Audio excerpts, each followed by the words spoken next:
আসসালামু আলাইকুম।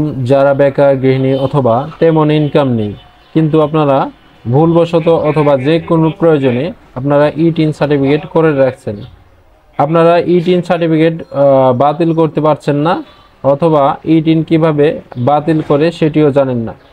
তো ই-টিন বাতিল করতে হলে পরপর 3 বছর আপনাকে জিরো রিটার্ন দিতে হবে। তো সেই জন্য আজকে আমি দেখাবো কিভাবে আপনারা জিরো ই রিটার্ন জমা দিবেন। তো আর যারা ই রিটার্ন বাতিল করতে চাচ্ছেন, কিভাবে ই রিটার্ন বাতিল করবেন, কি কি কাগজপত্র লাগে এবং কিভাবে আবেদন করবেন, সেটি আমি আলাদা একটি ভিডিওতে আপনাদের দেখিয়ে দিব। আর ডিসক্রিপশন বক্সে আমি লিঙ্কটা দিয়ে রাখবো, আপনি চাইলে সেটা দেখে নিতে পারেন। তো চলুন আজকে দেখাবো জিরো ই রিটার্ন কিভাবে জমা দিবেন। প্রথমে আপনারা গুগল সার্চ বারে আসবেন। গুগল সার্চ বারে এসে লিখবেন ই রিটার্ন, এটি লিখে সার্চ দিলেই আপনাদের সামনে এরকম একটি লিঙ্ক চলে আসবে। তো আপনারা এই লিঙ্কে ক্লিক করে দেবেন। ই রিটার্ন লিঙ্কে ক্লিক করার পর আপনাদের সামনে এরকম একটি পেজ চলে আসবে। তো আপনারা এখান থেকে ই-টিন, ই রিটার্ন, রিটার্ন ভেরিফাই এগুলো আপনারা এখান থেকে দেখতে পাবেন। তো আমরা যেহেতু ই রিটার্ন জমা দিব, তো এখান থেকে আমাদের ই রিটার্ন এখানে ক্লিক করে দিব।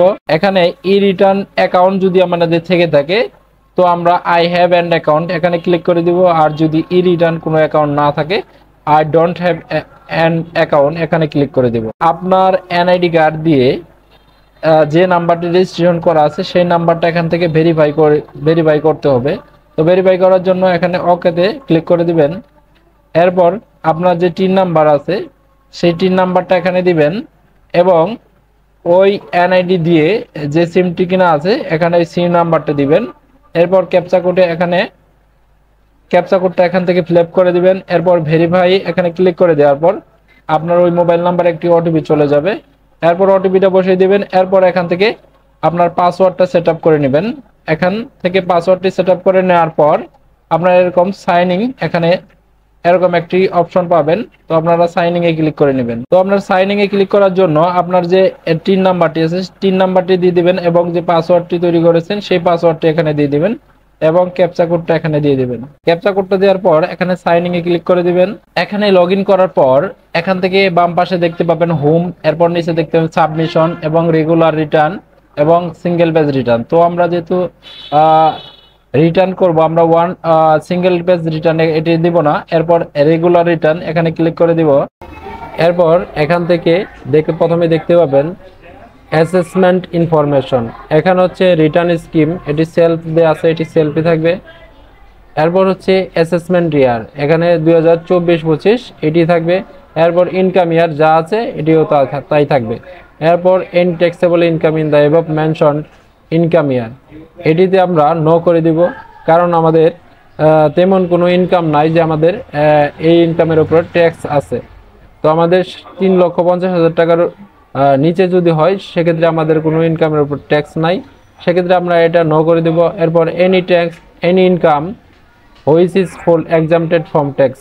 তো আমরা এই ইনকামের উপরে যে আমাদের ইনকাম হচ্ছে সেটার উপরে আমরা কোনো এক্সাম্পটেড ট্যাক্স মানে রিবেট চাচ্ছি কিনা। তো আমরা আমাদের যেহেতু ইনকাম তেমন নাই সেক্ষেত্রে আমাদের নো এটি করে দিব।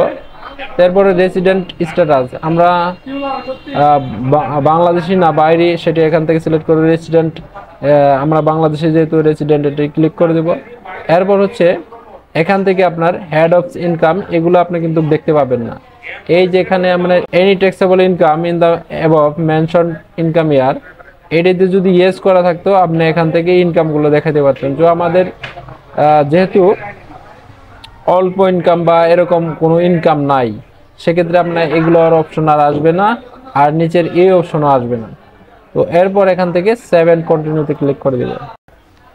এরপর এই পেজে আসার পর এখান থেকে এডিশনাল ইনফরমেশন, এখান থেকে claim tax rebate for investment, তো এটি আমাদের অপশনই দেখাচ্ছে না, এরকমই থাকবে। তো এরপর হচ্ছে share holder director of company, আপনারা যদি কোনো কোম্পানিতে শেয়ার হোল্ডার থেকে থাকেন সেক্ষেত্রে এখানে ইয়েস, আর যদি না থাকে নো। তো এরপর হচ্ছে ID10B রিকোয়ারমেন্ট, এখানে হচ্ছে আপনার যদি 50 লক্ষ টাকার উপরে যদি সম্পত্তি থাকে ইয়েস, আর যদি না থাকে নো। এরপর আপনার যদি নিজস্ব কোনো মোটর বা কার থাকে সেক্ষেত্রে এখানে ইয়েস, আর যদি না থাকে নো। এরপর ওন অফশোর প্রপার্টি, যদি আপনার কোনো দেশের বাইরে অথবা বিভিন্ন স্থানে অফশো প্রপার্টি থাকে সেক্ষেত্রে এখানে ইয়েস, আর যদি না থাকে নো। তারপরে have house property in any city corporation, যদি এগুলো সিটি কর্পোরেশনের ভিতরে কোনো আপনার বাড়ি অথবা ফ্ল্যাট থাকে সেক্ষেত্রে ইয়েস, আর যদি না থাকে নো। এরপর IT10B may not be mandatory still want to submit, তো এটি আমরা এখান থেকে যদি নো দিয়ে দেই, এখান থেকে আমাদের যে মোট আমাদের সম্পদ আছে সেটি দেখালেই কিন্তু হয়ে যাবে। আর যদি আমরা চাই যে বলে আমাদের কিছু বিবরণ দিব, মানে IT10B may not be mandatory, IT10B একটা হচ্ছে আপনার বিবরণী, যেটা আপনার যদি এখানে ইয়েস করেন সেটিতে একটা বিবরণী দেখাতে হবে, আর যদি না চান সেটি দেখাতে হবে না। তো আমরা যেহেতু হালকা পাতলা কিছু বিবরণী আপনারা যদি চান দেখাতে পারেন, আর যদি না চান সেক্ষেত্রে এখানে আপনার মোট যে সম্পত্তি, আপনার সম্পত্তি হচ্ছে আপনার পিতামাতার সম্পত্তি লাগবে না, আপনার স্বামীর যে সম্পত্তি আছে সেই সম্পত্তির হিসাব লাগবে না। তো আপনার যে সম্পত্তি আছে মোবাইল অথবা ফোন টোন যা কিছু আছে এগুলো চাইলে আপনি দেখাইতে পারেন, আর না চাইলে দেখানোর কোনো প্রয়োজন নাই। তো আমরা এখান থেকে ইয়েস করে দিব। ইয়েস করে দেওয়ার পর এখানে সেভ এন্ড কন্টিনিউতে ক্লিক করে দেব। এখান থেকে ক্লিক করার পর এরপর হচ্ছে IT10BB is mandatory, is not mandatory for you, still want to submit. এখান থেকে এটি ইয়েস করে দেওয়া আছে, এই যে ইয়েস করে দেওয়া আছে মানে আমাদের এখান থেকে এই অপশনগুলো শো করছে, এক্সপেন্স ফর ফুড, অ্যাকোমোডেশন, তারপরে ট্রান্সপোর্ট, হাউস হোল্ড ইউটিলিটি, তো এগুলো আমাদের শো করতেছে। তো আমরা যদি এখান থেকে এগুলা দেখাতে না চাই তো এখান থেকে নো এখানে ক্লিক করে দিলেই হয়ে যাবে। এরপর এখান থেকে total amount of expense and tax, তো আমাদের এখান থেকে একটা মোট মনে করেন মোট ব্যয়, আমাদের বাৎসরিক যে কত ব্যয় হয় সেটি আমরা এখান থেকে একটা আনুমানিক একটা ব্যয় দেখাই দিব। ধরুন আমরা বাৎসরিক ব্যয় দেখালাম 1,50,000 টাকা আমাদের বাৎসরিক ব্যয় হয়। এই আপনার এখানে ইয়েস করলে কিন্তু আপনার বিবরণটা দিতে হবে যে কই কি খরচ করছেন, কিভাবে খরচ করছেন। তো আমরা যেহেতু অল্প ইনকাম অথবা ছাত্র বেকার গৃহিণী অথবা আমাদের হঠাৎ করে ইটিন খোলা হয়েছে, আমাদের কোনো প্রয়োজন ছিল না, সেক্ষেত্রে আপনারা এখান থেকে নো এটাই করে দিবেন, আপনাদের তেমন বিবরণ দেখানোর দরকার নাই। এরপর এখান থেকে আপনাদের যে খরচ হয় সেটি বাৎসরিক আপনাদের আনুমানিক আপনাদের যাই খরচ হয় সেটি আপনারা এখান থেকে দিয়ে দিবেন। এরপর সেভ এন্ড কন্টিনিউতে ক্লিক করে দিবেন। এরপর এখান থেকে অ্যাসেট অ্যান্ড লায়াবিলিটি, এখান থেকে আপনারা যদি চান আপনাদের কিছু সম্পত্তি আছে, অনেকেই আছে যাদের নামে জমি আছে বা অনেক গহনাগাটি আছে কিন্তু ইনকাম নাই, সেক্ষেত্রে আপনারা এগুলো দেখাইতে পারবেন, এগুলোর উপরে কিন্তু আপনার ট্যাক্স আসবে না। তো আপনারা যদি ধরেন আপনাদের নামে কিছু নন এগ্রিকালচার জমি আছে বা কৃষি জমি আছে, নন এগ্রিকালচার মানে অকৃষি জমি থেকে থাকে, এখান থেকে ক্লিক করে দিবেন। এরপর নন এগ্রিকালচার প্রপার্টি এখানে ক্লিক করে দিলেন। এরপর এখান থেকে আপনার জমির লোকেশনটা এখানে দিয়ে দিবেন। এরপর হচ্ছে এখান থেকে আপনার এই জমিটা কি উত্তরাধিকার সূত্রে পেয়েছেন অথবা কিনেছেন অথবা কেউ গিফট করেছে কিনা, এরপর জমির কতটুকু এরিয়া, এরপর এখান থেকে একর, ডেসিমেল, স্কোয়ার যেটি আছে সেটি আপনারা এখানে সিলেক্ট করে দেবেন। এরপর জমির যে বর্তমান ভ্যালু সেই ভ্যালুটা এখানে দিয়ে দেবেন, এই সেম ভ্যালুটা এখানে দিয়ে দেবেন। এরপর হচ্ছে এখান থেকে যদি আপনার কোনো কৃষি জমি থাকে সেক্ষেত্রে এখানে চেক মার্ক করে দেবেন সেম, এখানে জমির লোকেশনটা এবং আপনি কিভাবে পেয়েছেন, কিনেছেন কিনা উত্তরাধিকার সূত্রে, এরপর জমি কতটুকু অংশ, এরপর এখান থেকে একর এটি সিলেক্ট করে দেবেন। এরপর এখান থেকে বর্তমান মূল্য কত সেটি এখান থেকে দেখিয়ে দেবেন। তো এরপর আপনার যদি কোনো সোনাদানা বা গহনাপাতি থাকে সেক্ষেত্রে এখানে ক্লিক করে দিবেন, মহিলা বা আপনার যাদেরকে সোনা ব্যবহার করেন, তো এখানে আপনার সেটি কি আছে সেটি এখান থেকে সিলেক্ট করে দেবেন, গোল্ড, প্লাটিনাম, সিলভার। তো এখানে গোল্ড আপনি যদি থেকে থাকে গোল্ড সিলেক্ট করে দিলেন। এরপর এখানে আপনি সেটি কিনেছেন কিনা বা আপনাকে মা বা ভাই বোন কেউ দিয়েছে কিনা বা উত্তরাধিকার সূত্রে গিফট পেয়েছেন কিনা সেটি এখানে দেখালেন। এরপর এখান থেকে কোয়ান্টিটি কত পরিমাণ পেয়েছেন, 5 ভরি, 10 ভরি, 20 ভরি। এরপর হচ্ছে এখান থেকে ভরি কথাটি সিলেক্ট করে দেবেন। এরপর বর্তমান যে ভ্যালু আছে সোনার সেটি আপনার এখান থেকে দিয়ে দেবেন। তো এভাবেই আপনাদের মোটর কার থাকলেও সেটি এখান থেকে দেখাবেন। আপনার দেখালেই কিন্তু আপনাকে কিন্তু কর দিতে হবে না। তো আপনারা এখান থেকে প্রপার্টিগুলো যদি দেখালে ভালো, ভবিষ্যতে আপনাদের ভালো হবে। তো এরপর হচ্ছে আপনাদের হাতে কত টাকা আছে সেটিও এখান থেকে চাইলে আপনারা দেখাতে পারেন। যদি আপনার হাতে টাকা থাকে এখান থেকে ক্যাশ ইন হ্যান্ড এখানে ক্লিক করে দেবেন। এরপর কত টাকা আপনার আছে, 1 লক্ষ, 2 লক্ষ বা 50,000 যাই আছে সেটা এখান থেকে দেখাতে পারেন। তো এরপর এভাবে আপনার এখান থেকে সবগুলো দেখে দেখে নিয়ে আপনার যদি কিছু সম্পত্তি থাকে সেক্ষেত্রে দেখাবেন। আর যদি সম্পত্তি নাই থাকে, ভুলবশত টিন সার্টিফিকেট করা হয়েছে কিন্তু ইনকাম নাই বা আমাদের কোনো অ্যাসেটও নাই, সেক্ষেত্রে আমরা এখান থেকে কোনো কিছু আর দেখাবো না। আর যদি ফোন অথবা ইকুইপমেন্ট অ্যান্ড ইলেকট্রনিক্স আইটেম দেখাতে চান, ফোন টোন, তো এখান থেকে এগুলো আপনার দেখায় নেবেন। তো এরপরে হচ্ছে লায়াবিলিটি। আপনার যদি কোনো এখন ঋণ থাকে বা ধার দেনা থাকে সেগুলো আপনি এখান থেকে চাইলে দেখাতে পারেন। তো যদি না থাকে এখানে দেখানোর দরকার নেই। তো এরপর হচ্ছে আদার্স আউটফ্লো। আপনার এই আপনি দেখেছেন যে আপনার বাৎসরিক এই জীবনযাপন আর খরচপাতি সব মিলিয়ে আপনার 1,50,000 টাকা যায়। তো এরপরে হচ্ছে আপনার কি প্রিভিয়াস কোনো সম্পত্তি ছিল, মানে আগের বছর কি কোনো সম্পত্তি ছিল? তো আপনার আগের বছর কোনো সম্পত্তি ছিল না, আপনার প্রতি বছরই মনে করেন যে এই 1,50,000 টাকা একটু খরচ হচ্ছে।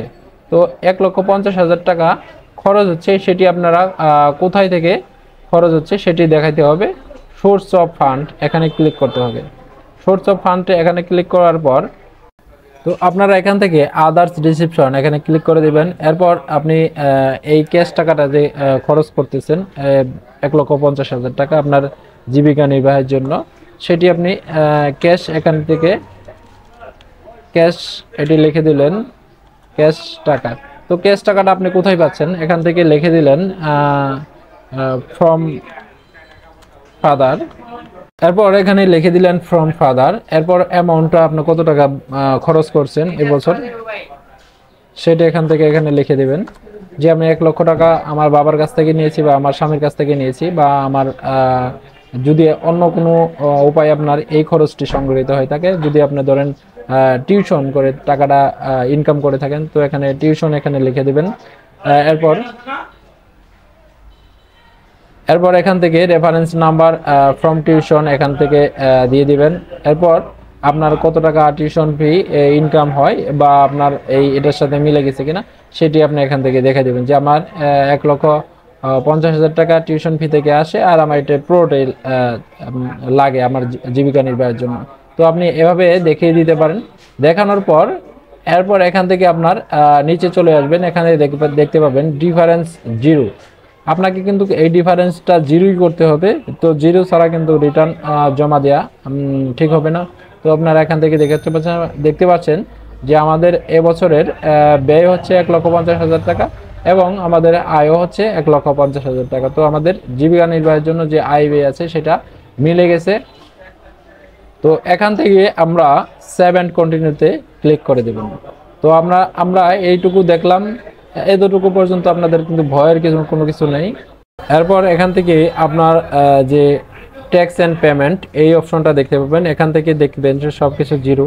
আপনাদের যদি ট্যাক্সের কোনো আয় থেকে থাকে সেটি কিন্তু আপনাদের এখান থেকে দেখাইতো। তো এখান থেকে নিচে চলে আসবেন একবারে প্রসেস টু অনলাইন রিটার্ন। তো আপনারা এখানে ক্লিক করে দিবেন।